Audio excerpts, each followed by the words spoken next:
So how have they done that? Well, this is where the level of deceit is extraordinary. What do they say? The bigger the lie, the more we'll believe it.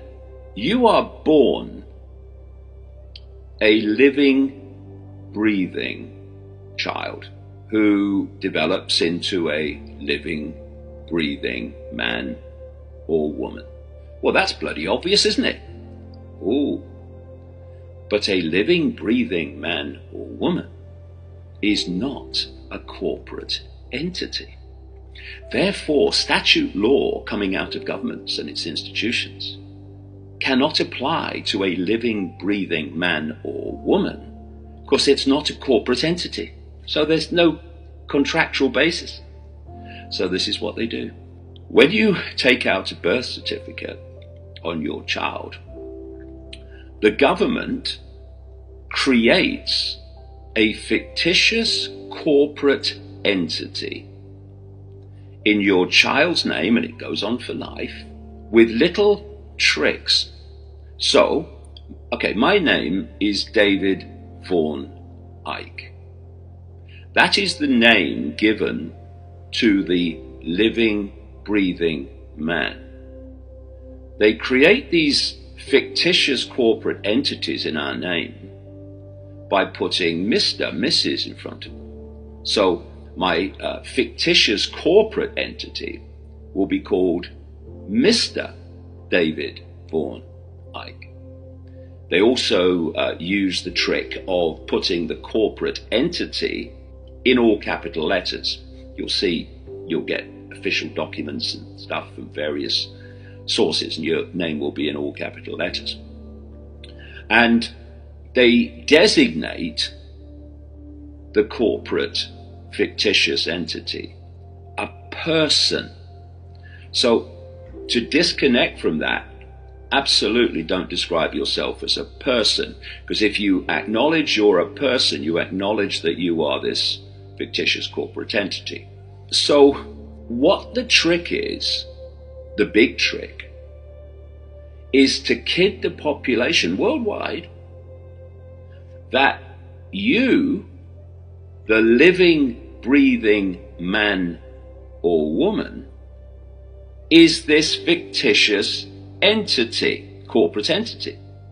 So what happens is, through various manipulations, they get you to contract via this corporate fictitious entity with the corporations of government and institutions of state.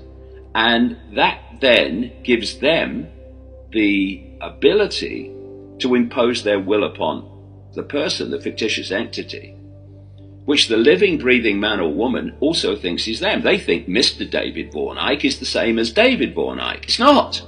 But they want us to make us think that they're one and the same.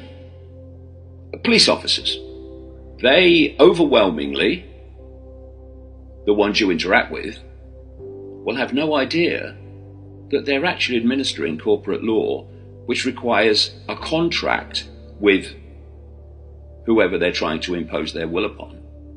But they're given a spiel when they're laying out charges or laying out offences. They're given a spiel. They don't know why. You go up the hierarchy, they know exactly why. Because of this. Phrases that are used in the course of conversation by the population that have a certain meaning to them have a very different meaning in legalese. This is another difference. Common law is lawful. Statute law is legal. These are different terms having different meanings. So you have all these law dictionaries which give all these different definitions for all these different phrases in legalese. But to the population, they mean something else. I'll give you an example.